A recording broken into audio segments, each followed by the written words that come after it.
La caída del comunismo. La Guerra Fría parecía ser normal para las personas que vivieron durante ella. El periodo trajo constantes tensiones y competencia entre los gobiernos de los Estados Unidos y la Unión Soviética. Pero casi 50 años después del inicio de la Guerra Fría, el comunismo comenzó a decaer. Idea principal. La presión económica y el deseo popular por reformas políticas terminaron la Guerra Fría. Reforma y colapso. Desde la década de 1950, tanto los Estados Unidos como la Unión Soviética habían gastado una cantidad masiva de dinero en armas. Los Estados Unidos, gracias a su robusta economía, podían costear este gasto. Ya para la década de 1980, la Unión Soviética no podía hacerlo y se acercaba al colapso económico. En 1985, un nuevo líder soviético, Mikhail Gorbachev, quería modernizar a la Unión Soviética y abrirla hacia Occidente. Para hacerlo propuso que se realizaran reformas drásticas que se conocen como glasnost, lo que quiere decir apertura, y perestroika, que significa reestructurar. Estas reformas incluían la libertad de la prensa y de la expresión política, elecciones multipartidarias y algún nivel de libre comercio. Como parte de su nueva estrategia, Gorbachev también comenzó a retirar a las tropas soviéticas de países comunistas en Europa Oriental. En junio de 1989 declaró que los países del bloque del Este eran libres de elegir sus rutas políticas. La caída más simbólica del poder soviético fue la destrucción del muro de Berlín en noviembre de 1989.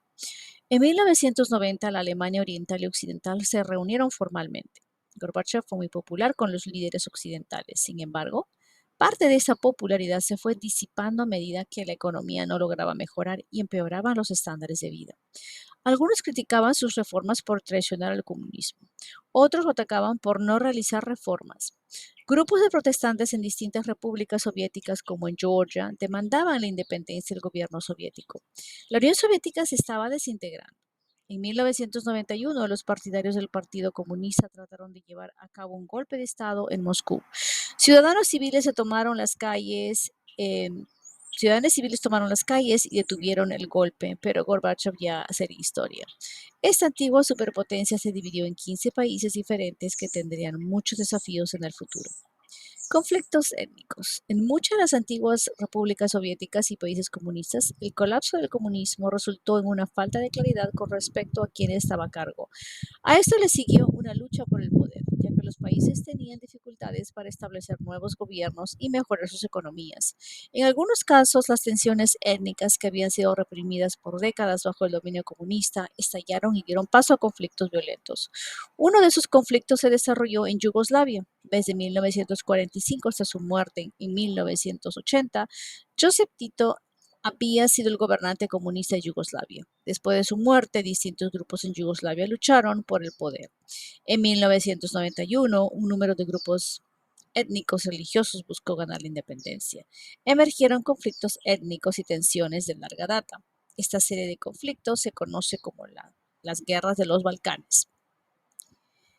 Eslovenia fue capaz de liberarse fácilmente, pero los resentimientos de larga data que existían en otras partes de Yugoslavia explotaron en conflictos bélicos violentos. Todas las partes del conflicto cometieron atrocidades horribles, incluyendo una limpieza étnica, es decir, asesinatos en masa de un grupo étnico o religioso determinado. Los serbios masacraron a miles de musulmanes en Bosnia. Los croatas mataron a un gran número de serbios en Croacia. En 1994, la OTAN intervino en el conflicto, proporcionando fuerzas de combate y de preservación de la paz por primera vez en su historia. Los Estados Unidos ayudaron a negociar un acuerdo de paz entre los varios grupos involucrados en 1995. Más tarde, Yugoslavia se dividía en las naciones independientes de Eslovenia, Croacia, Bosnia y Herzegovina, Serbia, Montenegro y Macedonia. Visión crítica. Los ciudadanos de Alemania Occidental destruyeron una sección del muro de Berlín en noviembre de 1989. ¿Por qué fue la caída del muro de Berlín un acontecimiento importante?